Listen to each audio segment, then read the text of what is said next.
أعوذ بالله من الشيطان الرجيم بسم الله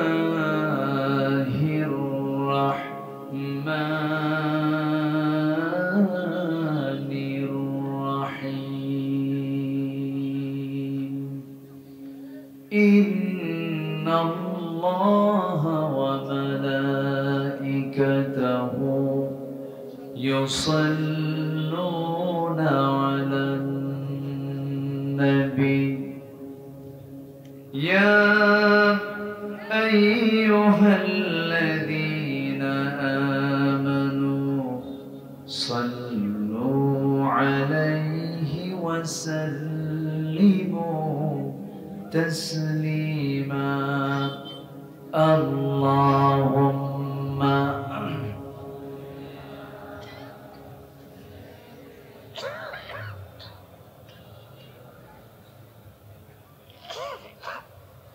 وعلى آل سيدنا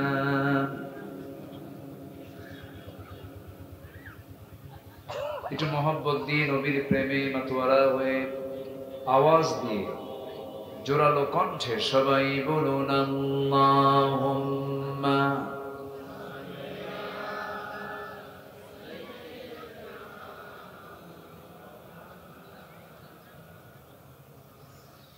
وعلى آل سيدنا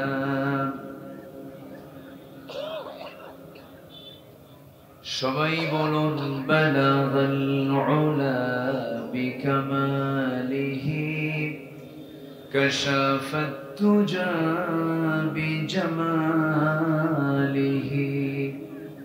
حصلت جميع خصاله سلوا سراج الملة تمهي فخر دو عالم دلبار مولاه شريف الأنبياء نسخا كل أديان دغره بلغ العلا بكماله كشف التجى بجماله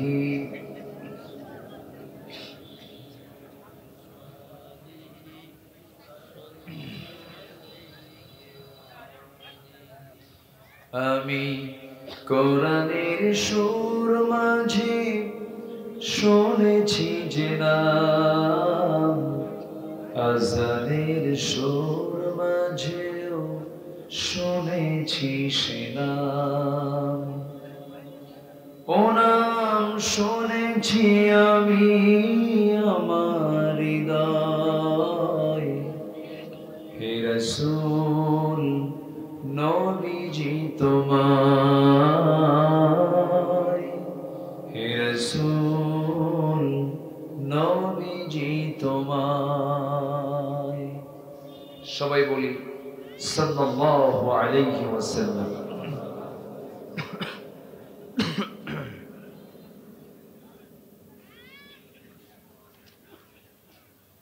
রাজশাহী অঞ্চলের নওগাঁ জেলার পত্নীতলা উপজেলার শিহারা বাজার মাহফিল ইন্তজামী কমিটি কর্তৃক আয়োজিত দিনের বেলা অনুষ্ঠিত তাফসীরুল কোরআন মাহফিল 2024 আজকের এই মহৎ আয়োজনের সম্মানিত সুযোগ্য সভাপতি শিক্ষাবিদ করমজাই ফাজিল মাদ্রাসার অনারেবল এক্স প্রিন্সিপাল মাওলানা সুলাইমান হোসেন হাফিজাহুল্লাহ, বরেণ্য অতিথি মাননীয় চেয়ারম্যান মহোদয়, আজকের মাহফিলের অন্যতম মেহমান, আমার পূর্বে কথা বলেছেন নন্দিত আলেমে দ্বীন, আমার অনুজ, আমার খুবই কাছের, খুব সুন্দর আলোচনা রাখেন আমার স্নেহধন্য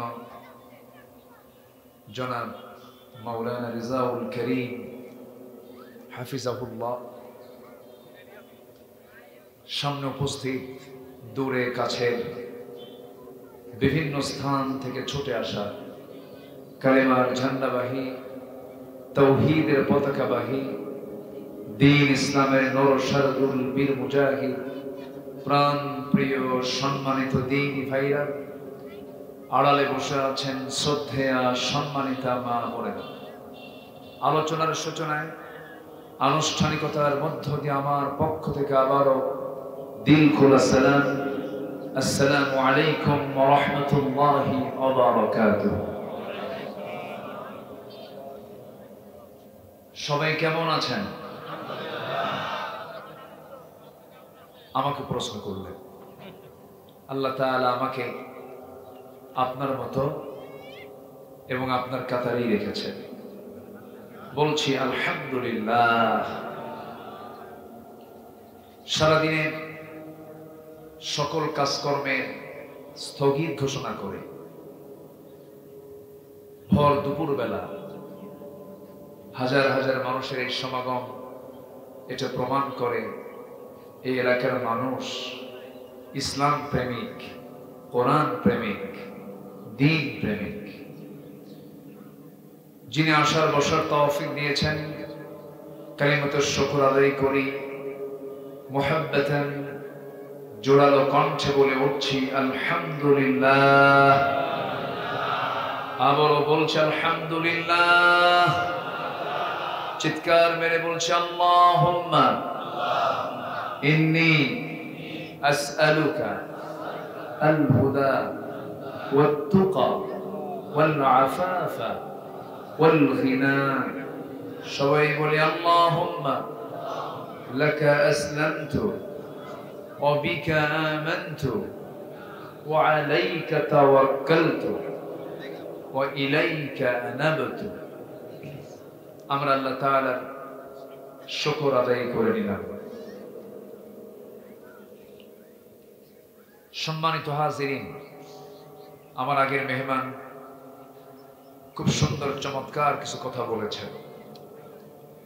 আমি শেষ ক্লাসে এসে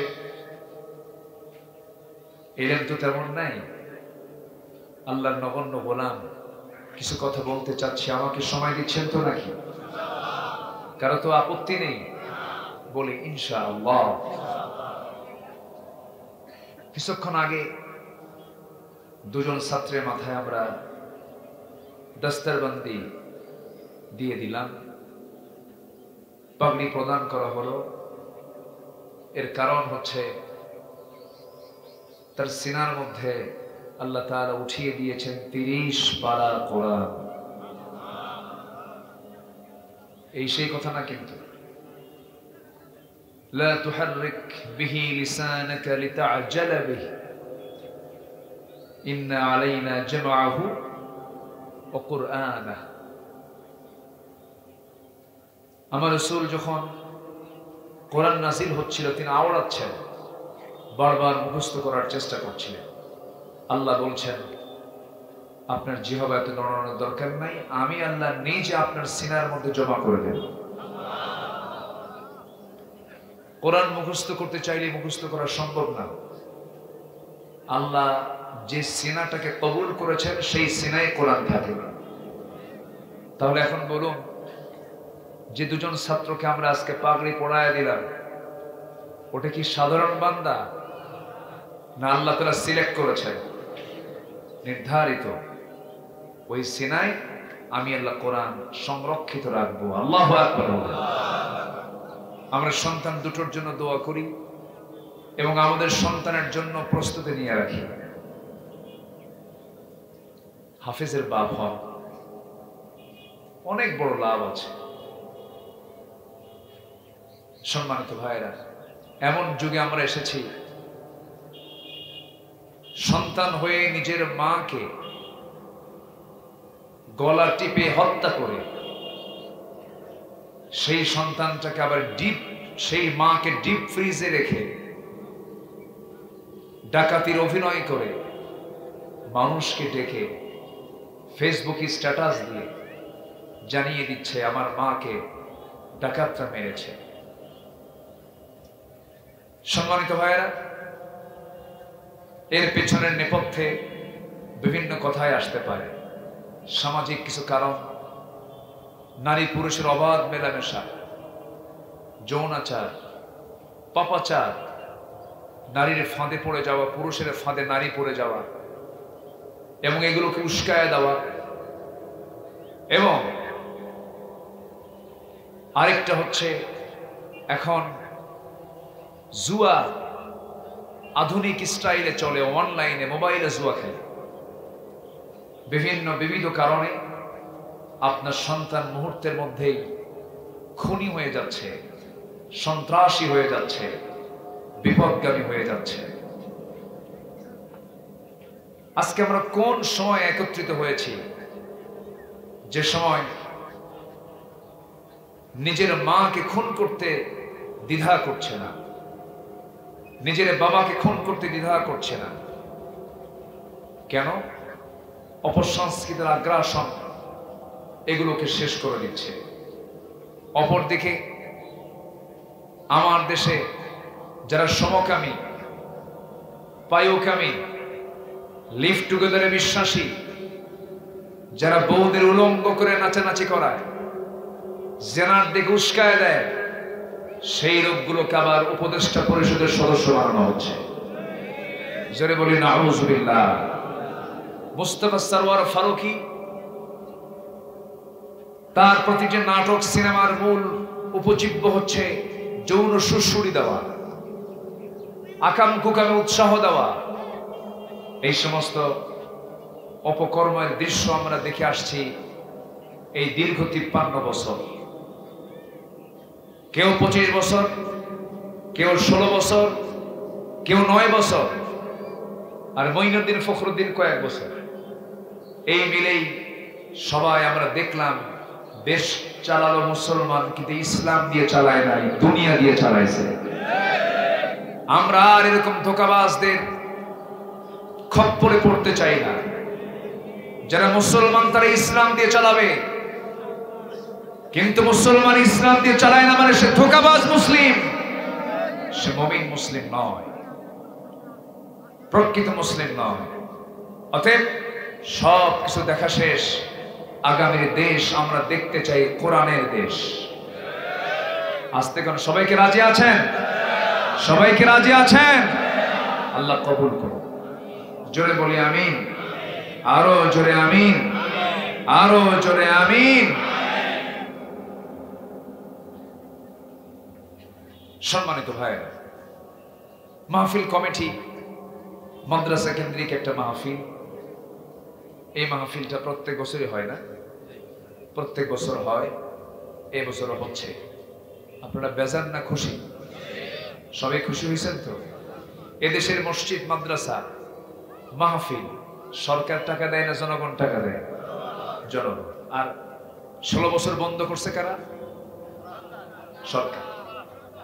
যে দায়িত্ব সরকারের, সরকার সে দায়িত্ব তো পালন করেই নাই, বরঞ্চ জনগণ তাদের টাকা খরচ করে মাহফিল করলো, থানার কাছে কমিটি যেতে আসতে জুতার তলাও ক্ষয় হলো। কি সময় আমরা পার করেছি! আমরা একটা মুক্ত নিঃশ্বাস ছাড়তে পারছি এই মুহূর্তে। বলি আলহামদুলিল্লাহ। দোয়া করেন আগামীতে যেন এমন পরিবেশ হয়, মাহফিল মসজিদ মাদ্রাসা সব সরকারি টাকায় হবে। জোরে বলি ইনশাআল্লাহ। এমন একটা দিন আসুক, সবাইকে আপনারা চান না? কিন্তু আজকে যেহেতু আসে নাই দিন, সবার কাছে একটু আবদার করব। চাওয়া তো খুব কষ্টের কাজ। আমি একটু আপনাদের কাছে মাদ্রাসার জন্য একটু যদি চাই, প্রথমেই কষ্ট নেবেন? রাগ করবেন? এটাও তো একটা আর্থিক ইবাদত। কিছু ব্যাগ নিয়ে আপনার কাছে যাবে, যে যা পারি আমরা 2, 4, 10, 20, 50। সম্মানিত ভাইয়ের, একটা মেহমান গেলে 1 কেজি গোশত কিন্তু 700 টাকা লাগে। 4 আপ্যায়নে বসেছেন, 200-300 টাকা খরচ হয়ে যায়। একটা লোক বিড়ি খেলেও দিনে 20 টাকা যায়। বিড়ি খাওয়া তো সুন্নতে মুআক্কাদা। আচ্ছা, যাই হোক, না একটু কমই খেলেন। যে যা পারি আমরা একটু দিল থেকে, ব্যাগ আসতেছে, 2টা মিনিট আমি সময় দিব, এরপর আমরা যথারীতি আমরা আলোচনার দিকে চলে যাব। যে যা পারি আমরা সবাই দেব। জিকির করি সুবহানাল্লাহ। হ্যাঁ, ভলান্টিয়াররা একটু দ্রুত গতিতে, যেন কেউ না টের পায়, কেন বিশৃঙ্খল পরিবেশ যেন না হয়। দ্রুত গতিতে হাত রেডি করেন, পকেট রেডি করেন, অন্যের পকেট না, নিজের পকেট। হ্যাঁ, কারো কাছে যদি কিছু নাও থাকে, যদি পকেটে বিড়ি থাকে, বিড়িও দেন, তবু দেন। দেওয়ার আধিক্য গুরুত্ব বুঝাতে নিয়ে আমি কথা বলেছি। আবার এটা করবেন না। জিকির করে সুবহানাল্লাহ।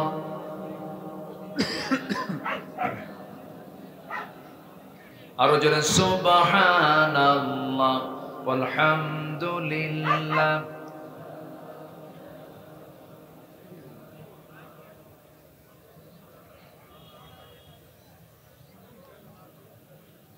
লোক সংখ্যা খুব কম হয়ে গেছে। ভলান্টিয়ার এত কম কেন? এই তো বিরক্তির কারণ হয়ে যাবে। নিজ উদ্যোগে আরো কিছু লোক নামেন না। যে যা পারেন সবাই দিবেন। সবার হাত দ্রুত করুন, চালু করুন। জিকির করি লা ইলাহা সুবহানাল্লাহ ওয়ালহামদুলিল্লাহ।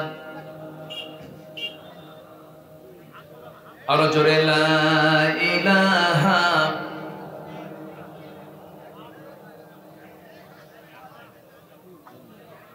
জি, দ্রুত গতিতে। এত লোক কম কেন?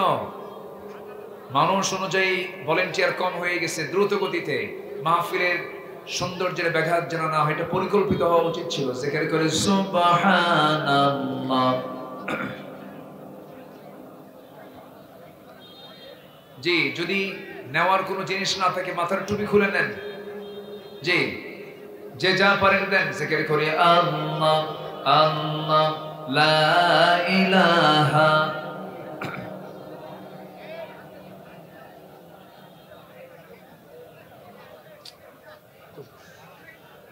কম সংখ্যক লোক হয়ে গেছে।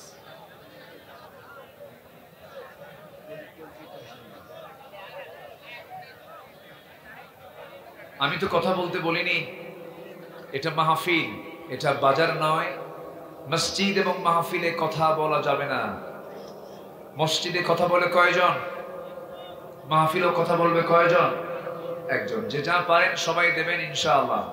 আল্লাহ তুমি সবাইকে দিল থেকে দেওয়ার তৌফিক দাও। জোরে বলি আমিন। জিকির করেন সুবহানাল্লাহ ওয়ালহামদুলিল্লাহ।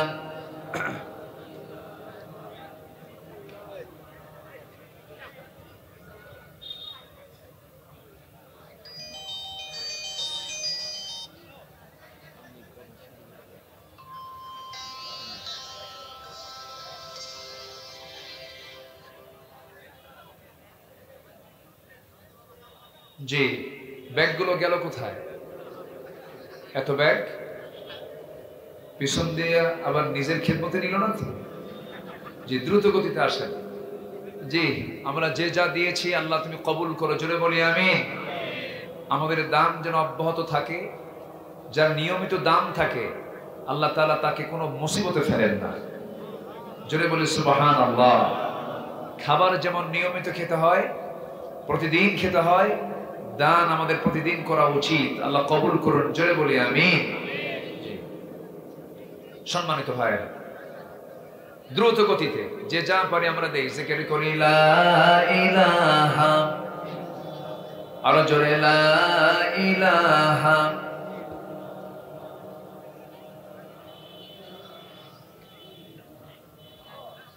লা ইলাহা ইল্লাল্লাহু মুহাম্মাদুর রাসূলুল্লাহ সাল্লাল্লাহু আলাইহি ওয়াসাল্লাম। আসুন আমরা এখন আলোচনার দিকে চলে যাই। এখানে ব্যাগ থাকবে কিন্তু এখন হিসাব হবে না। হিসাব তাহলে করলে একটু দূরে করতে হবে, তাছাড়া আওয়াজ হবে। শুধু বিসমিল্লাহ দিয়ে ফোন মেরে দেন, আল্লাহ যেন টাকা ডাবল বানায় দেন। করতেও তো পারেন, আল্লাহ পারেন না? পারেন। বরকত দেওয়ার মালিক কে? আসতে বলবেন না কে? আল্লাহ তাআলা। আসুন আমরা এখন আলোচনার দিকে চলে যাই।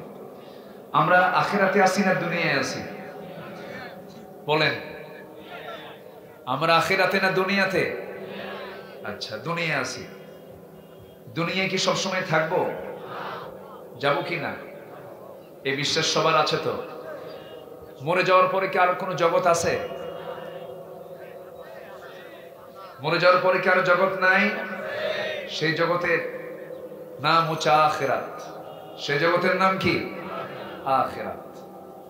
আল্লাহ তাআলা এই কোরআনে 30 পারা জুড়ে কথা বলেছেন। এর মধ্যে আল্লাহ তাআলা শুধু আখিরাত নিয়ে কথা বলেছেন 10 পারা। বলেন কয় পারা? 10 পারা। আর বাকি কথা বলেছেন 20 পারা। তাহলে আখিরাতের গুরুত্ব কিন্তু সবচাইতে বেশি। আমাদের টার্গেট থাকতে হবে আখিরাত। আখিরাত যদি কারো ভালো হয়ে যায়, এটাই হচ্ছে তার সফল জীবন। আর আখিরাত যদি তার নষ্ট হয়ে যায়, দুনিয়া জুড়ে আপনি প্রেসিডেন্ট হলেন, আপনি বিশাল বড় পদ পদবি পেলেন, কিন্তু আখিরাত আপনার জন্য মাইনাস। এই দুনিয়ার ক্ষণিক জীবনের কোনো কিছু পাওনা, এটা আপনার কোনো পাওনা নয়, এটা লস প্রজেক্ট। এই জন্য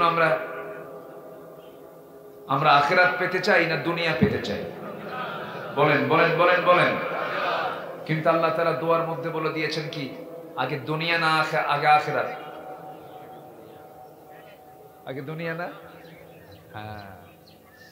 যারা পারেন আমার সঙ্গে ঠোঁট মিলিয়ে বলুন, রব্বানা আতিনা ফিদ দুনিয়া হাসানাতাও ওয়া ফিল আখিরাতি হাসানাতাও ওয়া কিনা আযাবান নার ওয়াজআলনাল জান্নাতা মা'আল আবরার। জোরে বলুন আল্লাহু আকবার।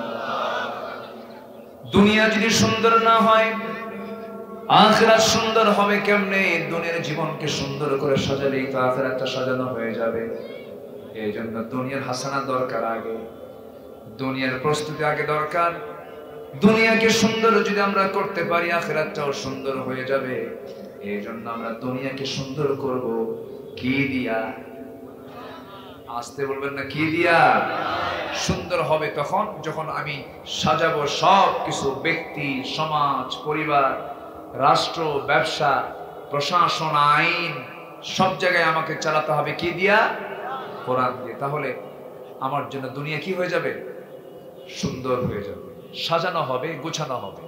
কিন্তু দুঃখজনক হলো সত্য, কোরআনটাকে অনেকে শুধু তেলাওয়াতে মানতে চান, নামাজে মানতে চান, রোজায় মানতে চান, হজে মানতে চান, দান সদকায়ে মানতে চান, কিন্তু কোরআন পার্লামেন্টে যাক, কোরআন দিয়ে প্রশাসন চলুক, কোরআন দিয়ে ক্যান্টনমেন্ট চলুক, কোরআন দিয়ে বঙ্গভবন চলুক, কোরআন দিয়ে সচিবালয় চলুক, এটা অনেকে স্বীকারই করতে চান না। আসতে বলে, আসতে বলে, আছে না নাই? আচ্ছা, এখানে আমাদের একটু বোঝার বিষয় আছে। অনেকে ভাবেন আমি ইসলামটাকে ব্যক্তিগত জীবনে ভাববো, মানবো, এটাকে আবার রাজনীতির ফিল্ডে নিয়ে আসতে হবে কেন? এটা কিন্তু একটা কনসেপ্ট, একটা চিন্তা অনেকে। ইসলাম একটা ধর্ম, ধর্ম ধর্মের জায়গায় থাকবে, রাষ্ট্র রাষ্ট্রের জায়গায় থাকবে, এরকম একটা চিন্তাধারার মানুষ আমার দেশে খুব কম অংশ না বেশি অংশ? কথাটা বুঝবেন। কিন্তু শুধু সুরের ওয়াজ শুনলেই হবে না, বুঝের ওয়াজ শুনতে হবে, ঠিক কিনা বলেন? আমার দেশে এমন সুরের ওয়াজ আছে, 2 ঘন্টার বক্তৃতা, ওয়াজ করতে করতে বক্তা নিজেও কান্দে, শ্রোতাও কান্দে। ওয়াজের পরে যখন বলা হলো ওয়াজ শুনলেন, বুঝলেন কি? কানলাম তো ঠিকই, বুঝি নাই কিছু, তাহলে তো হলো না। আমাদের সুরের পাশাপাশি বুঝের দরকার আছে না নাই বলেন তো? আচ্ছা, তাহলে আমার দেশে অধিকাংশ মানুষ এই চিন্তায় বিশ্বাসী, ইসলাম ধর্মের নাম, ধর্মের জায়গায় থাকবে, মসজিদ মাদ্রাসায় থাকবে। এটা নিয়ে আবার টানাটানি করে সচিবালয়ে আসার দরকার কি? এটা নিয়ে আবার ওই কি বলে ক্যান্টনমেন্টে নিয়ে আসার দরকার কি? আমরা আমাদের ইসলামটাকে নামাজের মধ্যে রাখতে চাই। ব্যক্তিগত জীবন আমরা ধর্মকে মানব, রাষ্ট্রীয় জীবনে মানার কোনো দরকার নাই। এই জাতীয় চিন্তা যদি কারোর মধ্যে থাকে, তার ঈমান আছে না গেছে? আসতে বলবেন না, তার ঈমান আছে না গেছে? তাহলে এখন বলুন, আমার দেশের 18 কোটি মানুষের, 18 কোটি মুসলমানের কি দশা বলেন? কেউ সেকুলারে বিশ্বাসী, কেউ ন্যাশনালিজমে বিশ্বাসী, কেউ ক্যাপিটালিজমে বিশ্বাসী, কেউ সোশিয়ালিজমে বিশ্বাসী। শিক্ষিত সমাজ যারা আছেন তারা কিন্তু বুঝতেছেন আব্দুল্লাহ আমিন একদম জায়গা মতো হাত দিচ্ছে। যারা শিক্ষিত সমাজ তারা কিন্তু টের পাচ্ছেন আপনি আমাকে ফাঁকি দিতে পারেন, মাওলানাকে ফাঁকি দিতে পারেন, সমাজকে ফাঁকি দিতে পারেন, মানুষকে ফাঁকি দিতে পারেন, কিন্তু কথার মার পেঁচে চিন্তা চেতনা আপনি আল্লাহকে ফাঁকি দিতে পারেন না। মুসলমান কখনো ইসলামিজম ছাড়া, ইসলাম ছাড়া কোন তৈরি করা পৃথিবীর কোন মতবাদ গ্রহণ করতে পারে? আসতে বলবেন না, পারে? আমার দেশে ইসলামী দল ছাড়া আরো দল আছে না নাই? ওরা কোনোদিন কি ইসলাম চাবে? আসতে তারা কি চাবে কখনো? যারা ইসলাম চাবে না তাদের সাথে কি মুসলমান যেতে পারে? এগুলো বললেই তো আমরা দোষী হই। এগুলো বললে আমরা একটা মহলের কাছে আমরা দোষী সাব্যস্ত হয়ে যাই। আমার বন্ধুগণ, পৃথিবীর কোন তন্ত্র মন্ত্র মুসলমান মানবে না। পৃথিবীর সমস্ত তন্ত্র মন্ত্র পচা অবস্থা, নোংরা। ওগুলোর মুখে আগুন লাগায় দিয়ে আমরা ইসলামকে জ্বালিয়ে তুলতে চাই। পৃথিবীর সকল তন্ত্র মন্ত্রকে আল্লাহ তাআলা রাখতে বলেছেন না পরাজিত করতে বলেছেন? কার হুকুম? কোরআনে আছে না নাই? আল্লাহ রাব্বুল আলামিন বলেন, হুয়াল্লাযী আরসালা রাসূলাহু বিল হুদা ওয়া দীনিল হক লিইয়ুযহিরাহু আলাদ-দীনি কুল্লিহি ওয়া কাফা বিল্লাহি শাহীদা ওয়ালাউ কারিহাল মুশরিকুন। জোরে বলুন আল্লাহু আকবার। কাফিরদের জ্বালা হবে, মুশরিকদের জ্বালা হবে। এমন জাতীয় একটা কাজ আল্লাহ তার রাসূলকে পাঠিয়েছেন, দ্বীন হক দিয়ে ইসলাম দিয়ে দুনিয়াতে পাঠিয়েছেন। তার দায়িত্ব হলো তিনি যেন পৃথিবীর সমস্ত তৈরি করা বিধানের উপরে, আইনের উপরে আল্লাহর দ্বীনকে যেন তিনি বিজয়ী করতে পারেন। জোরে বলে সুবহানাল্লাহ। বদর এসেছে কেন? উহুদ এসেছে কেন? খন্দক এসেছে কেন? হিজরত এসেছে কেন? হুনাইন এসেছে কেন? তাবুক এসেছে কেন? মুতার যুদ্ধ এসেছে কেন? একটাই কারণ, সেটা হলো আমার নবীজির কনসেপ্ট ক্লিয়ার ছিল, সৃষ্টি যার, হুকুম চলতে হবে তার। এই জমিনে মানুষ মানুষের আইন মানবে না, মানুষ মানবে কার আইন? আসতে বলুন, মানুষ মানবে কার আইন? আমার দেশে চলছে কার আইন? ভালো করে কোন কার আইন চলে? হ্যাঁ, মানুষের আইন চলে। হ্যাঁ, মানুষের আইন চলে। তাহলে মানুষের আইন যদি কেউ মেনে চলে, বিশ্বাস করে, তার ঈমান আছে না গেছে? চলে গেছে। কিন্তু আমার দেশে বহু লোকের নামই আছে ঈমান আলী। নাম কি? ঈমান আলী, কিন্তু নামাজ পড়ে না। নাম হলো ফজর আলী। ঘুম থেকে উঠে সকাল 10টায়। নাম রাখছে বাপ হলো হিম্মত আলী, সাইকেলের চাকা বাস চলে সিট হয়ে পড়ে। নাম হলো আতর আলী, পকেটে গাজার গন্ধ। নাম হলো বাদশা মিয়া, ভিক্ষা করে বেড়ায়, নাম হলো খোকা মিয়া, বয়স হলো 80 বছর, নাম কি? খোকা মিয়া। এই সমস্ত নামের বড়াই দিয়া আল্লাহর জান্নাত পাওয়া যাবে না। জান্নাত পেতে হলে বংশ দিয়ে জান্নাত পাওয়া যাবে না, চেহারা দিয়ে জান্নাত পাওয়া যাবে না। বংশ দিয়ে জান্নাত পেলে আবু জেহেলও জান্নাত পেত। বংশ দিয়ে জান্নাত পেলে ইব্রাহিম আলাইহিস সালামের বাবাও জান্নাত পেয়ে যেত। আত্মীয়তার পরিচয় দিয়ে জান্নাত পেলে পরে নূহ আলাইহিস সালামের ছেলে কেনানও জান্নাত পেয়ে যেত। ইসলাম আছে, সম্পর্ক আছে। ইসলাম নাই, কখনো সম্পর্ক নাই।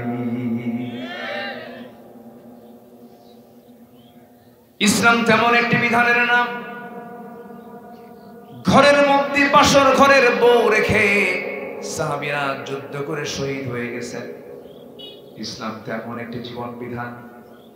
আমার বন্ধুগণ, এই জন্য ইসলামটাকে মানতে গেলে কিছু দুনিয়া, কিছু স্বার্থ, কিছু দুনিয়ার বিধানকে মানবো, কিছু আল্লাহর বিধানকে মানবো। এগুলো প্রতারণা, এগুলো ভণ্ডামি। রাসূলকে নেতা মানতে গেলে শুধু ধর্মীয় নেতা মানলে হবে না, রাসূলকে মানতে হলে সকল ক্ষেত্রে নেতা মানতে হবে। রাসূল যেমন নামাজের নেতা ছিলেন, রাসূল যেমন রাষ্ট্রের নেতা ছিলেন, রাসূল যেমন বিচারপতি ছিলেন, সব জায়গায় থেকে আদর্শ মানতে হবে। আমার বন্ধুগণ, আপনি রাসূলের মহব্বতের আশিক দিওয়ানা, কিন্তু রাসূলকে আপনি নামাজে মানবেন, রাষ্ট্রে মানবেন না, বিচারে মানবেন না, আপনি ভণ্ড প্রতারক। এই সমস্ত ভণ্ড প্রতারক আছে না নাই বলেন তো? তারা করতেছেন নাকি আপনারা? আমরা দুনিয়াতে আসি না আখিরাতে আসি? সাজাবো কি দুনিয়া না আখিরাত? সাজানোর জন্য জায়গা কোনটা? দুনিয়া। দুনিয়া সাজাবো আমরা। তো আখিরাতের প্রস্তুতির জন্য দুনিয়ার জীবনে মোটামুটি 15টা কাজ আছে। কোরআন বলে দিচ্ছে 15টা কাজ তোমরা করো, আখিরাতের প্রস্তুতি তোমার হয়ে যাবে, জান্নাত পেয়ে যাবে। জোরে বলি সুবহানাল্লাহ। আমি কি একটাও বলেছি? এখানে কথা বলে কারা পিছনে? জি, কথা বলা যাবে না। উনি আবার উঠতেছেন কেন? কি সমস্যা ওনার? হ্যাঁ চাচা, মুরব্বী বলা যাবে না তো? হ্যাঁ বসেন, কেউ না উঠি। এতগুলো মানুষের ভিতর থেকে ওঠা মানে আপনার হাঁটু আরেকজনের মুখে লেগে যাওয়া, সুস্পষ্ট কষ্ট এটা। কেউ না উঠি, একটু বসি। তাহলে এখন বলুন, 15টা প্রস্তুতি আমরা নেব দুনিয়াতে বসে আখিরাতের জন্য। আমি কি একটাও বলেছি এখনো? তাহলে কি সময় দরকার আছে না নাই বলেন তো? আচ্ছা, আমাকে সময় দিচ্ছেন তো? কিন্তু কিছুক্ষণ পর আজান হবে, আজান হবে। আজান হয়ে যাক। আশপাশে যদি কোনো মাইক থাকে আজানের, সে মাইকে না দিয়ে মুখে দেবে আজান। আর নাম্বার 2 হলো, আমরা যদি এখন নামাজের জন্য বিরতি দেই, মাহফিলের এই পরিবেশ আর ফিরে পাবো না। কারণ আমার দেশে ওয়াজের শ্রোতা বেশি, কিন্তু নামাজের মুসল্লি কম। আমি লজ্জা দেব না যদি যারা বসে আছেন এখানে, আমি মনে করি আমার দেশে গড় অনুযায়ী মাহফিলে যে সমস্ত শ্রোতাগুলো আসে, নামাজি বেশি না বেনামাজি বেশি? বলেন, বেনামাজি বেশি। হুজুর ওয়াজ শুনতে খুব মজা লাগে, কিন্তু নামাজ খুব কষ্টকর। কি কষ্ট পাচ্ছেন নাকি আপনারা? আমি কিন্তু বাস্তব কথাগুলো বলছি। আমি আশ্চর্য হয়ে যাই, গোটা দুনিয়ার ভিতরে আমার মনে হয় একমাত্র বাংলাদেশ, শুধু বাংলাদেশের মুসলমানরাই অধিকাংশ বেনামাজি। আপনি পাকিস্তান যান, এরকম পাবেন না। আপনি ইন্ডিয়া যান, এমন পাবেন না। আপনি মালয়েশিয়া যান, ইন্দোনেশিয়া যান, তাদের নামাজের একটা বিশাল সংখ্যক মুসলমান, তারা নামাজি। আমার দেশে মাত্র নামাজ পড়ে 5%, বাকি 95%-এর কোনো খবরই নাই। আল্লাহর রাগ সবচেয়ে বেশি কোন জায়গায় জানেন? আল্লাহ ক্ষেপে যান সবচেয়ে বেশি হলো যখন বান্দা নামাজ ছাড়ে। তাহলে আমার দেশে আল্লাহর কাছে সবচেয়ে যে বড় অপরাধ, সে অপরাধটাই হচ্ছে আমার দেশে সবচেয়ে কম না সবচেয়ে বেশি। এদেশের কোন নেতা কি এই ব্যাপারে কোনো উদ্যোগ নিয়েছিল? বলেন, কেউ নিয়েছিল? যে নেতা আপনাকে নামাজের কথা বলে না, ও তো ধান্দাবাজ। যে নেতা আপনাকে নামাজের জন্য আহ্বান করে না, জনসভার ডাক দেয়, নামাজ চলাকালীন অবস্থায় সেখানে জনসভা চলে, নেতাও নামাজ পড়ে না, মুসল্লিও নামাজ পড়ে না, কর্মীও নামাজ পড়ে না, যে দলে নামাজের এজেন্ডা নাই সেই দল হচ্ছে ভণ্ড দল, দুনিয়ার দল। যে নেতা নামাজ পড়ে না সেই নেতৃত্বের মুখে আমরা জুতা মারি, থুতু মারি। জাহান্নামে যাবার এক নাম্বার কারণ কি বলেন? আস্তে কন কেন? জাহান্নামে যাওয়ার এক নাম্বার কারণ কি? কোরআনকে বলুন, কোরআন বলো তো জাহান্নামে যাবার এক নাম্বার কারণটা কি? কোরআন বলে দিচ্ছে, মা সালাকাকুম ফি সাকার ক্বালু লাম নাকু মিনাল মুসাল্লিন ওয়া লাম নাকু নুতঈমুল মিসকিন ওয়া কুন্না নাখুদু মা'আল খায়িদিন ওয়া কুন্না নুকাযযিবু বিয়াউমিদ্দিন হাত্তা আতানাল ইয়াকিন। জোরে বলুন আল্লাহু আকবার। তোমরা আজকে সাকার নামক দোজখে কেন? জাহান্নামীরা বলবে আমরা 4টা কাজ করে আসি নাই। কয়টা কাজ বলে? নাম্বার 1 হলো আযান শুনেছি, ইমাম নামাজের জন্য ডেকেছেন, মুয়াজ্জিন নামাজের জন্য ডেকেছেন, আযান শুনেছি কিন্তু না ডেকে ঘুম পেরেছি, নামাজ পড়ি নাই। এই জন্য আজকে আমরা জাহান্নামে। সূরা মারইয়ামের মধ্যে আসছে, فخلف من بعدهم خلف أضاعوا الصلاة واتبعوا الشهوات فسوف يلقون غيا। দুনিয়ার জিন্দেগিতে যারা নামাজকে নষ্ট করেছে এবং যারা নফসের দাসত্ব করেছে, আল্লাহ রাব্বুল আলামিন বলেন আমি তাদেরকে শুধু জাহান্নাম নয়, জাহান্নামের মধ্যে ভয়ঙ্কর কিছু জায়গা আছে, তার নাম হলো গর্ত। কিছু গর্ত, ওয়াইল নামক গর্ত, গাই নামক গর্ত। আল্লাহ বলেছেন গাই নামক গর্তের মধ্যে আমি তাকে ঢুকাইয়া ছাড়াবো। দুনিয়ার জেলখানার মধ্যে সেল আছে না নাই? আছে কিনা বলেন? সেল সহজ না জেল সহজ? জেল সহজ, সেল কঠিন। যারা জেলখানায় গেছেন, আল্লাহ পাক আমারে নিছিল একটু 2018 সালে চুরি করে না, কিন্তু 18 সালে হঠাৎ করে আমাকে সাদা পোশাকধারী কিছু লোক আমাকে ধরে নিয়ে চলে গেল, মামলা দিল, জেলে ঢুকালো। দোষ কি? কোরআন থেকে কথা বলে। আল্লামা সাঈদীর দোষ কি? কোরআন থেকে কথা বলে। মামুনুল হকের দোষ কি? সত্যের কথা বলা। আমির হামজার দোষ কি? কোরআন থেকে কথা বলা। বিগত 16 বছর সবচেয়ে বেশি জেল খেটেছে সাধারণ মানুষ না আলেম সমাজ? ধরে ধরে ধরে না, ধরলে আল্লাহ ছাড়ে না। টাইম পেয়েছিল মাত্র 45 মিনিট। কি মনে আছে না আপনাদের? মনে আছে? রান্না বান্না কমপ্লিট, দুপুরের লাঞ্চটা হবে। মুরগির রানগুলো ছাত্র বৈষম্য আন্দোলনের নেতারা গুলো খায় আসছে, বহুদিন খাই না, জন্মের মতো খাইছে। কালামানিক শামসুদ্দিন মানিক আমার নামে তালিকা করেছিল, 116 জন আলিমের তালিকার ভিতরে আমার নামটাও ছিল। ও আমার চিহ্ন কেমনে বুঝলো না, বলল যে আমরা নাকি রাষ্ট্রদ্রোহী।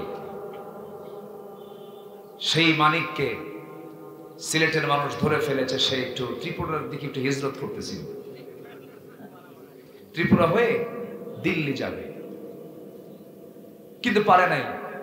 সিলেটবাসী মোটামুটি মেহমানদারি করেছে, বিসি একটা আউট করছে।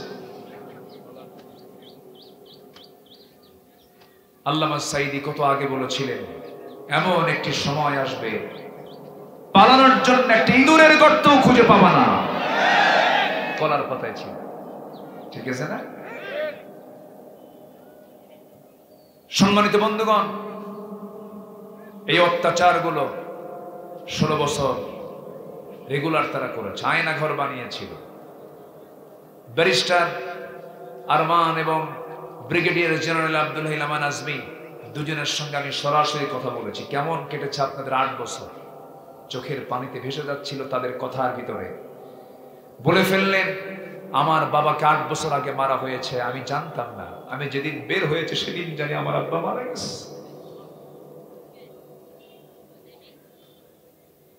ব্যারিস্টার আজমি বললেন, কি বলে, ব্রিগেডিয়ার আজমি বললেন, এই 8টা বছর আকাশের সূর্যের চেহারা আমি দেখতে পাইনি।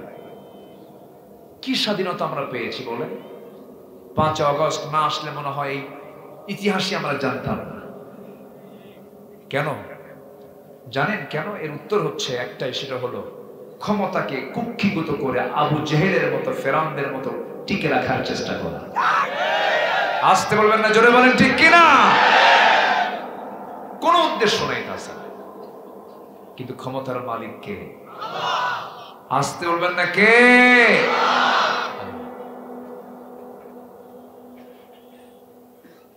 12 কোটি মানুষ গাছের গোড়ায় নাড়া দেবে, মামু বাড়ি দিল্লি গিয়ে পড়বা। একদম সোজা কোথায় গিয়ে পড়ছে? সম্মানিত ভাইয়েরা, যে জাতির নেতৃত্বে যখন অহংকার ঢুকেছে, সেই নেতৃত্বের পতন ঘটিয়ে দিয়েছেন তিনি কে? বারবার কথা আসলেই শুধু বলে রাজাকার। সর্বশেষ যখন বলেছে রাজাকারের সন্তানরা চাকরি পাবে, একটা কথা, একটা অহংকার তাকে মাটির সঙ্গে মিশিয়ে দিয়েছে। এই দেশ এক গোষ্ঠীর না সবার? বলেন বলেন বলেন বলেন, একার না সবার? এই দেশ কারো বাবার নয়, এই দেশ কারো স্বামীর নয়। কেউ ভাবে আমার বাবার দেশ, কেউ ভাবে আমার স্বামীর দেশ, মাঝখানটা আমরা শেষ। আমরা এগুলো দেখতে চাই না। আমরা আগামী দিনে দেখতে চাই কোরআনের দেশ। রাজি আছেন কারা কারা? হাত উঁচু করে দেখা।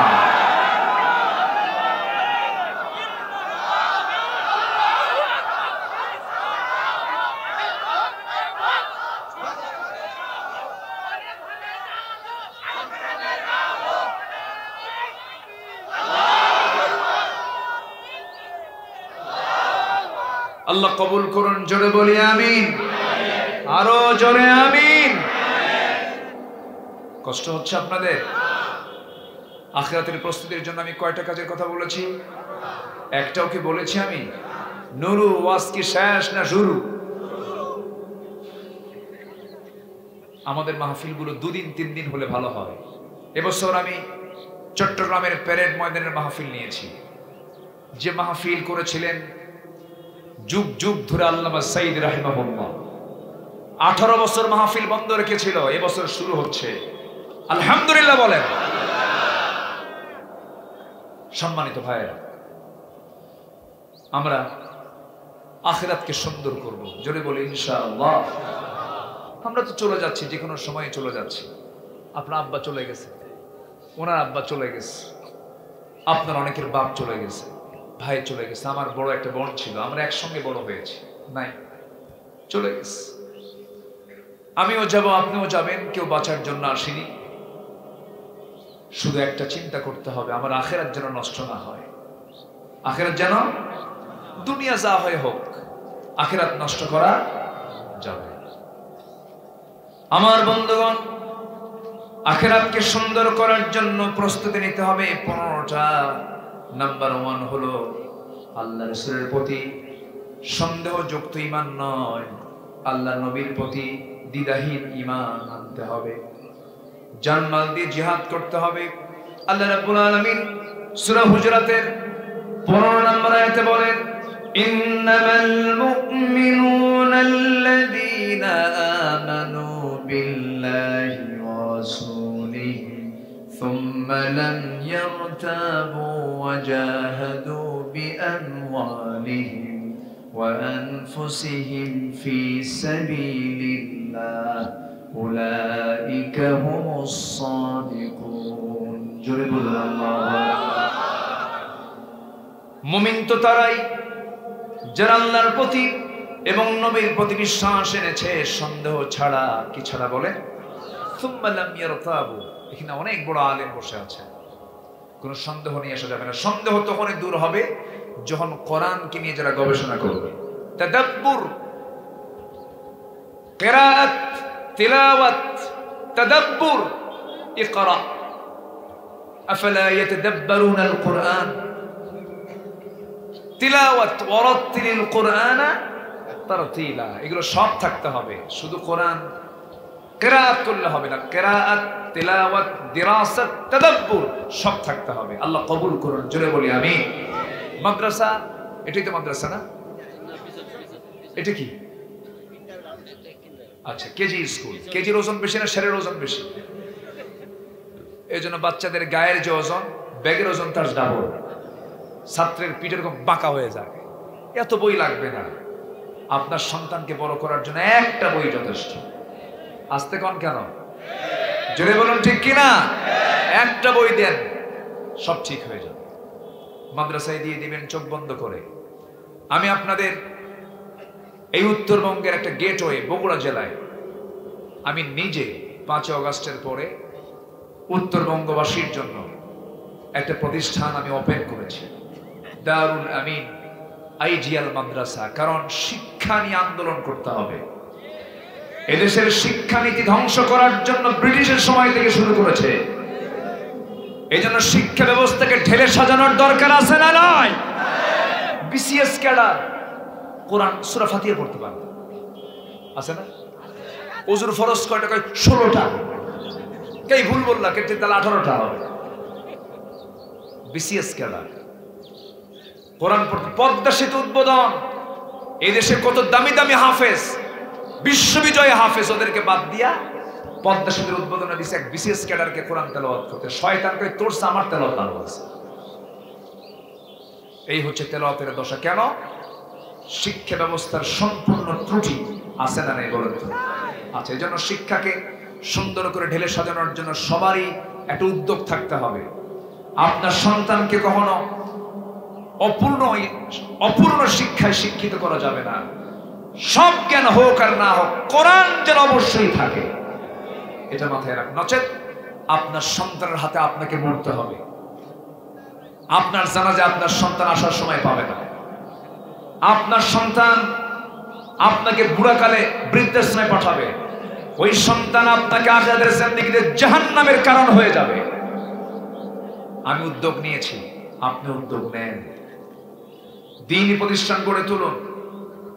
আমার মাদ্রাসায় আমি সিস্টেম করেছি, একটা ছাত্র 11 বছর পার হবে, বাংলা ইংরেজি শিখবে এবং 11 বছরের মাথায়, সর্বোচ্চ এর আগেও হতে পারে, সে 30 পারা কোরআন সে মুখস্থ করে ফেলবে। ক্লাস 5 কমপ্লিট হবে। এরপর সে কি হবে? ডাক্তার, হাফেজ ডাক্তার হবে। ইঞ্জিনিয়ার, হাফেজ ইঞ্জিনিয়ার হবে। জজ হবে, হাফেজ জজ হবে। সে নেতা হবে, হাফেজ নেতা হবে। সে এসপি হবে, হাফেজ এসপি হবে। তাহলে বলুন, ওই এসপি, ওই এমপি, ওই মন্ত্রী, ওই ডাক্তার, ওই ইঞ্জিনিয়ার কখনো কি চোর হতে পারবে? চোর হতে পারবে? এগুলো ওদের খুব জ্বালার কারণ হয়ে যাচ্ছে। কিন্তু আমরা যখন রক্ত চড়েছি 5 অগাস্টের আগ পর্যন্ত, এটাকে বৃথা যেতে দেওয়া যাবে না। আমরা চাই 18 কোটি মুসলমানের প্রত্যেকটা সন্তান তারা কোরআনের হাফেজ হবে, আলেম হবে ইনশাআল্লাহ। আরো জোরে বলি ইনশাআল্লাহ। সন্তানকে কোথায় দিবেন বলেন? আসতে কোন কেন? আরো জোরে বলেন, কোথায় দিবেন? মাদ্রাসা। আগে প্রথম সবক মাদ্রাসায় দিতে হবে। ছোট্টবেলায় যদি কোনো মানুষ ছোট থেকে যদি তাকে কোরআনওয়ালা বানাতে পারে, সে কখনো নাস্তিক হবে না। ঘুম থেকে উঠি গ্রামের মানুষ, রাতের পাতিলের তলে থাকা ওই যে কি ভাত বলে এটাকে, পান্তা না, পানি ছাড়া, শীতকালে কড়কড়া। আচ্ছা ঠিক আছে, মিলছে একটু। তো কড়কড়া ভাত, এটাকে নতুন পেঁয়াজের ফুল দিয়া, ঠিক আছে না, এরপরে মরিচ দিয়া, পেঁয়াজ দিয়া, রসুন দিয়া আর খাঁটি সরিষার তেল দিয়া যদি একটা মই ডলন দেন, কথা কি বুঝতেছেন? চেহারা দেখে মনে হয় এখনই খাওয়া শুরু হয়ে গেছে। একটা মজা আছে না নেই বলেন তো? আপনি সেই সকালের কম দামি খাবারটা আপনি খেলেন, সারাদিন আপনি যদি এরপরে যদি পোলাও, কোরমা, বিরিয়ানি, জর্দা, দই, মিষ্টি সব খেলেন, ঢেকুর শুনবে কোনটা? ওই রসুনে। কেন? পেট উদ্বোধন হয়েছে রসুন দিয়া, আপনার সন্তান উদ্বোধন হবে দুনিয়াতে কোরআন দিয়া। রাজি আছেন সবাই? চোখ বন্ধ করে মাদ্রাসায় দিবেন। রিজিক নিয়ে যে চিন্তা করে তার ঈমান নাই। কি কথা ঠিক আছে না? রিজিকের ফয়সালা কার? আল্লাহ। আমার সন্তান কি করে খাবে, আমি করব কি, আমার কি, মানে এরকম হতাশ যারা আছে তার মধ্যে ঈমানের সমস্যা আছে না নাই? কোনদিন আপনি দেখতে পাবেন না, আল্লাহি আল্লাহি কোন মাদ্রাসার কোন ছাত্র কোথাও বসে নাই, কর্মহীনতায় নাই, কোথাও না কোথাও কিছু করছে সে। বলি আলহামদুলিল্লাহ। এই জন্য চোখ বন্ধ করে দিয়ে দিবেন, মাদ্রাসায় দিবেন। এইখানে মাদ্রাসাটা আমি দোয়া করি এটা দাওরায়ে হাদিস হয়ে যাক, আল্লাহ কবুল করুন, জোরে বলি আমিন। আচ্ছা, তাহলে এক নাম্বার শিখলাম আমরা আল্লাহ রাসূলকে মানবো, বিশ্বাস করব সন্দেহ নিয়া না দ্বিধাহীন? দ্বিধাহীন, কোনো সন্দেহ রাখা যাবে না। সন্দেহ দূর হবে কি দিয়া? কোরআন দিয়া। এরপর আল্লাহ রাব্বুল আলামিন বলছেন জান এবং মাল দিয়ে জিহাদ করতে হবে। আল্লাহ রাব্বুল আলামিন এখানে আগে মালের কথা বলেছেন, এরপরে জানের কথা বলেছেন। জানের মায়ের চাইতে মালের মায়া কম না বেশি? জানের মায়া নেই? আস্তে কর, জানের মায়া আছে না নাই? জান আগে না মাল আগে? হ্যাঁ, মাল আগে।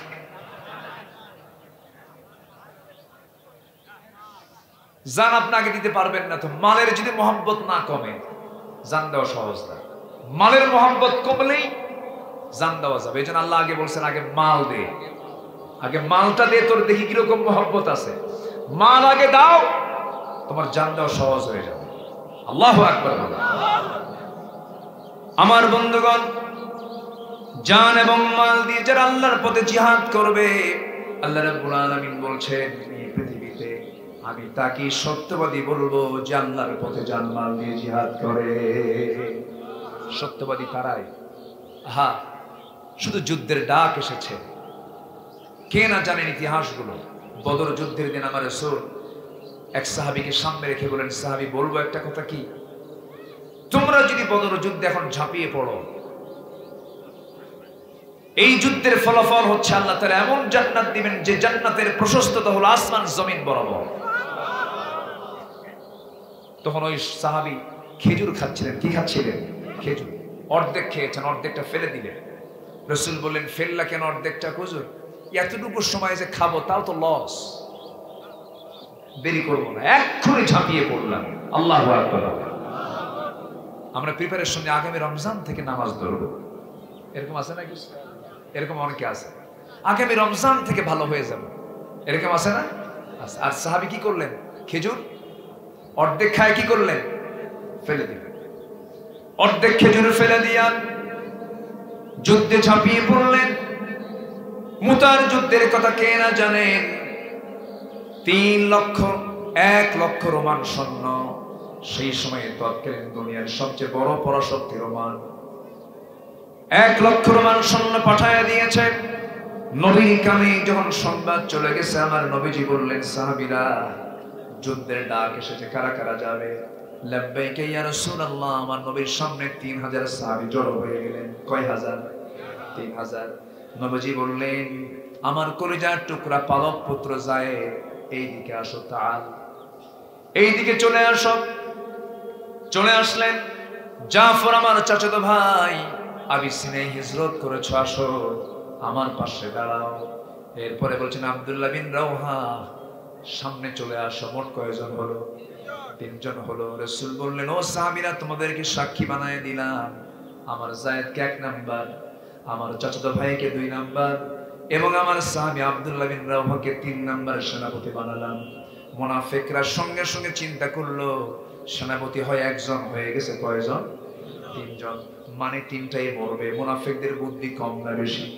ওদের বুদ্ধি কম চলে না বেশি চলে? বেশি চলার জন্যই তো মিস হবে। এই মুনাফিকরা করলো কি? 3 জনের কানেই বলে দিল 3 জন শহীদ হয়ে যাব, কারণ আমার আগে একজন সেনাপতি, পরে একজন সেনাপতি, মাঝখানে আমি নাই। আমি শহীদ হয়ে যাব, কারণ আমার স্ত্রী আমার নাকের মধ্যে কেমন যেন আল্লাহ তাআলা আমাকে জান্নাতের সুগন্ধ ঢুকাইয়া দিয়েছেন। এই কথা বলে স্ত্রীর কপালে শেষ চুম্বন এঁকে দিয়া ওই যে ঘর থেকে দৌড় মেরেছেন, পিছন দিয়ে সন্তানগুলো বারবার ডাকে ডাকে আব্বা আব্বা বলে, একটা বারের জন্য পিছনে তাকান নাই। চলে গেছেন জাফর বিন আবু তালিব। আব্দুল্লাহ বিন রাওহা নতুন বিয়ে করেছেন, দুপুর বেলা, বিকেল বেলা, রাত্রি বেলা তার বাসর ঘর। বিকেল বেলা চলে গেছেন স্ত্রীর কাছে বিদায় নেবার জন্য। রাসূল তাকে অর্ডার দিয়েছেন, যে ঘরে নতুন বউ, নতুন দুলালি বসে আছে, নতুন স্ত্রী বসে আছে, দরজার কাছে গিয়ে করলেন কি, পিছনের দরজার শিকলটা লাগায় দিয়ে আটকায় দিয়ে বলছেন, বউ আমার, ভিতরে ঢোকার সময় নেই, তুমিও বের হতে পারবে না। যদি পরস্পর দুজন দেখা হয়ে যায়, প্রেম নিবেদন হয়ে যাবে, গভীর সম্পর্কে জড়িয়ে পড়ব, জিহাদে যেতে দেরি হয়ে যাবে, আল্লাহর হুকুম মানতে ডিলে হয়ে যাবে, আমি এটা চাই না। তুমি আমার স্ত্রী, আমার জন্য দোয়া করো, আল্লাহ যেন তোমার সঙ্গে আমার জান্নাতে সাক্ষাৎ ঘটায় দেয়। স্ত্রী বলছেন, স্বামী আমার, ঠিক আছে আপনি চলে যাবেন, কিন্তু আমি তো আপনাকে এক নজরে দেখলামই না, ভালো করে চিনলামই না, যেন হাসরের ময়দানে অসংখ্য লোকের মাঝখান দিয়ে আমি যেন আপনাকে চিনতে পারি, এই জন্য একটা বারের জন্য আপনি আমার সঙ্গে সাক্ষাৎ করেন। এবার সঙ্গে সঙ্গে আব্দুল্লাহ বিন রাওহা বলছেন, স্ত্রী আমার, এই জাগতিক জীবনে আমি যদি তোমার জীবনের শেষ স্বামী হয়ে থাকি, কিয়ামতের দিন হাসরের ময়দানে তোমার সঙ্গে আমার সঙ্গে সাক্ষাৎ ঘটিয়ে দেওয়ার দায়িত্ব আমার আল্লাহ নিজে নিয়ে নিবে। সেখান থেকে বিদায় দিলেন। যায়েদ বিন হারিস শাহাদাত বরণ করলেন, জাফর বিন আবু তালিব শাহাদাত বরণ করলেন। আব্দুল্লাহ বিন রাওহার হাতে আঘাত করা হলো, বাম হাতে কালিমার ঝান্ডা নিলেন, বাম হাতে আঘাত করা হলো, দুই হাতের অংশ দিয়া মুখের মধ্যে কালিমার ঝান্ডা উঠায় নিলেন। কাফেররা তার মস্তকটা কেটে ফেলে দিল, মস্তক ছিটকে পড়ে গেছে, কিন্তু কালিমার ঝান্ডা ওই যে কামড় মেরে ধরে আছে, কালিমার ঝান্ডা থেকে জমিনে ফেলতে দেন নাই। দূর থেকে চতুর্থ নম্বরের সেনাপতি খালিদ বিন ওয়ালিদ, খালিদ সাইফুল্লাহ রাদিয়াল্লাহু তাআলা আনহু দূর থেকে দেখতে পেলেন কে যেন কালিমার ঝান্ডা ধরে আছে। কাছে গিয়ে দেখেন মুখের মধ্যে কামড় মেরে আব্দুল্লাহ বিন রাওহা কালিমার ঝান্ডা ধরে আছে। হাত দিয়ে টান মারেন, মাথা সহ চলে আসে, টানের মধ্যে মুখ ঢুকায় বলে, ভাই আব্দুল্লাহ, আমি হলাম খালিদ বিন ওয়ালিদ। মুখ থেকে কালিমার ঝান্ডা খুলে আসলো। কালিমার ঝান্ডাটা হাতের মধ্যে নিয়ে খালিদ বিন ওয়ালিদ 3000 সৈন্যকে এক জায়গায় করলেন, 3000 সৈন্যকে এক জায়গায় করে বললেন, শোনো, আমার 3টা সেনাপতি হারিয়ে ফেলেছি, যুদ্ধে বিজয় আনতে হবে আল্লাহর সাহায্য নিয়ে। খালিদ বিন ওয়ালিদ করলেন কি, কৌশল করলেন, ঘোড়া 3000 সৈন্যকে বললেন, তোমরা ঘোড়াটার দাবড়ায় দাও বালুর ভিতরে। বালুটার ভিতরে এমন জোরে ঘোড়ার দাবড়ায় দেওয়া হলো, চতুর্দিকে বালু দিয়ে অন্ধকার হয়ে গেল। যুদ্ধ শুরু হয়ে গেল। খালিদ বিন ওয়ালিদ ওই যুদ্ধের ময়দানে তিনি একা, একটা নয়, দুইটা নয়, তিনটা নয়, চারটা নয়, 8টা তরবারি তিনি একা ভেঙে চুরমার করেছিলেন। 3000 সৈন্য নিয়ে 1 লক্ষ সৈন্যের বিরুদ্ধে মোকাবেলা করে বিজয়ী হয়েছেন। গায়ের জোরে, সংখ্যা দিয়া না, ইমানের জোরে। কার সাহায্য নিয়া? মুসলমানদের সংখ্যা দরকার, অস্ত্র দরকার না, ইমান দরকার। আসতে বলবেন না, কি দরকার বলেন? ইমান দরকার। যুদ্ধের বিজয়ে চলে এলো। খালিদ বিন ওয়ালিদ একটা দুইটা যুদ্ধ নয়, প্রায় 250 বেশি যুদ্ধ করেছেন খালিদ বিন ওয়ালিদ। কোন যুদ্ধে তার একটা গায়ে 1 চুল পরিমাণ রক্ত ঝরে নাই, কিন্তু তার মৃত্যুটা হয়েছে বিছানায়। কিন্তু যুদ্ধ করেছেন 250 যুদ্ধ। আপনি চাইলেই মরতে পারবেন না, আপনি চাইলেই শহীদ হতে পারবেন না, এটা একটা নসিব, ভাগ্য। আল্লাহু আকবার বলেন। যখন তিনি মারা যাবেন, খালিদ বিন ওয়ালিদ তিনি কাতরাচ্ছিলেন আর আফসোস করছেন, আহারে, শত শত যুদ্ধে অংশগ্রহণ করলাম, খালিদের মৃত্যু আজকে বিছানায়, বড় আফসোস, কাঁদতেছেন। সাইয়েদনা ওমর ফারুকের সময় তিনি ইন্তেকাল করেন। সাইয়েদনা ওমর ফারুক কে বললেন, খালিদ বিন ওয়ালিদ, তুমি এমন করে হতাশ হচ্ছ কেন? খালিদ বিন ওয়ালিদ যে যুদ্ধে গেছে সেই যুদ্ধেই বিজয় হয়েছে। মানুষের মধ্যে একটা আকীদা চলে আসছিল, খালিদ বিন ওয়ালিদ যে যুদ্ধে যায় সেই যুদ্ধে বিজয় হয়। ওমর ফারুক খালিদ বিন ওয়ালিদকে সেনাপতি প্রধান থেকে তাকে সাধারণ সৈনিক বানায় দিয়েছিলেন। বিশ্বাস যেন মানুষের উল্টা হয়ে যায়। খালিদ বিন ওয়ালিদ মৃত্যুর দুয়ারে, ওমর ফারুক বলছেন, ভাই খালিদ, আল্লাহর কসম করে বলি, তোমাকে সেনাবাহিনীর চিফ থেকে তোমাকে সৈনিক বানিয়েছি, মানুষের ইমানের মধ্যে যেন কোনো গলতি না আসে, এই জন্যই তোমাকে সৈনিক বানিয়েছিলাম, মনক্ষুণ্ণ হবে না।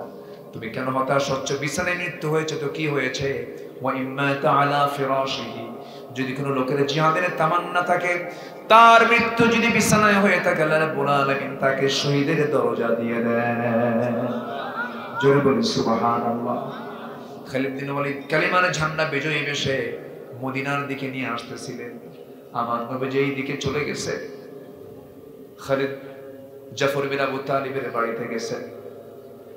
সন্তান দুইটাকে কোলের মধ্যে নিয়ে বলছেন, ও জাফরের স্ত্রী, আমার জাফর আর দুনিয়াতে নাই, জান্নাতের পাখি হয়ে এসে আকাশের মধ্যে জান্নাতের আকাশে উড়ে বেড়াচ্ছে। এইদিকে যায়েদ বিন হারিসার কলিজার টুকরা সন্তান ওসামাকে কোলের মধ্যে নিয়ে বলছেন, ওসামার মা, আমার কলিজার টুকরা যায়েদ বিন হারিসা আজকে দুনিয়াতে নাই, জান্নাতের পাখি হয়ে জান্নাতে উড়ে বেড়াচ্ছে। সবাইকে সান্ত্বনা দিলেন। কালিমার ঝান্ডা নিয়ে খালিদ বিন ওয়ালিদ যখন নবীর সামনে হাজির হয়ে গেছে, আমার নবী কিচ্ছু বললেন না, জয় হয়েছে না পরাজয় হয়েছে। আমার নবী সবাইকে আগে প্রথম শর্ত জুড়িয়ে দিয়ে বললেন, সাহাবীরা, জিহাদে বিজয় হয়েছে ভালো কথা, নামাজ কি ঠিক মতো হয়েছে নাকি বলো? নামাজের গুরুত্ব আছে? আসতে বলবেন না, আছে না নাই? সবাই কি 5 ওয়াক্ত নামাজ পড়তে রাজি আছেন? আখিরাতের প্রস্তুতি হচ্ছে নামাজ, কারা কারা পড়বেন একটু হাত তুলে দেখান দেখি। জোরে বলি ইয়া আল্লাহ, আর জোরে ইয়া আল্লাহ। আমাদেরকে 5 ওয়াক্ত সালাত আদায় করার তৌফিক তুমি আল্লাহ দিয়া দাও। জোরে বলি আমিন, আরো জোরে আমিন, আরো জোরে আমিন। জীবনের ক্যারিয়ার অর্জন করতে যুগের পর যুগ বাঁচা লাগে না। এক সাহাবীর দ্বীন গ্রহণ করার পরে তিনি বেঁচে ছিলেন মাত্র 5 বছর। কয় বছর? সাআদ বিন মুআজ রাদিয়াল্লাহু তাআলা আনহু। তিনি বদরে অংশগ্রহণ করেছিলেন, উহুদে অংশগ্রহণ করেছিলেন। খন্দকের যুদ্ধে তিনি আহত হলেন চরমভাবে। কাফেররা, কুরাইশরা তাকে রক্তাক্ত করল, আহত হলেন। রক্ত পড়ার বন্ধ হলো না। সাআদ বিন মুআজ দুনিয়া থেকে বিদায় নিলেন। নবীর কানে যখন সংবাদ আসলো, রাসূল বলেন, তোমরা কি জানো আজকে সাদের মৃত্যুতে হিতাজ্জাতিল আরশ, আরশটা কেঁপে উঠছে। কি কেঁপে উঠছে? আরশ। 30 ইসলাম কবুল করেন, 35 শাহাদাত বরণ করেন। আল্লাহু আকবার বলেন। এজন্য আমাদের জীবন কালকে কাজে লাগানোর দরকার আছে না নাই? আচ্ছা, নাম্বার 2, তাকওয়া অর্জন করা, আখিরাতের প্রস্তুতি। নাম্বার 3, ন্যায় প্রতিষ্ঠা করা। নাম্বার 4, দ্বীনের সঠিক ইলম অর্জন সবচেয়ে বড় জরুরি, যেটা আমি কিছুক্ষণ আগে বলেছি। আমি এটার রেফারেন্স দিয়ে যদি আয়াত দিয়ে কথা বলতে যাই, মোটামুটি 5 দিন লাগবে। নাম্বার 5, অধিক সংখ্যক নেক আমল করা। কানাত লাহুম জান্নাতুন নাঈম ইন্নাল্লাযীনা আমানু ওয়া আমিলুস সালিহাত কানাত লাহুম জান্নাতুন নাঈম। আরেক জায়গায় বলছেন কানাত লাহুম জান্নাতুল ফিরদাউসি নুজুলা। নাম্বার 6, উঠতেছেন কেন? নামাজকে আমরা সবাই পড়বো না ইনশাআল্লাহ?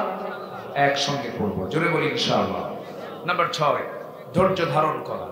নাম্বার 7 হলো আল্লাহর উপরে ভরসা রাখা।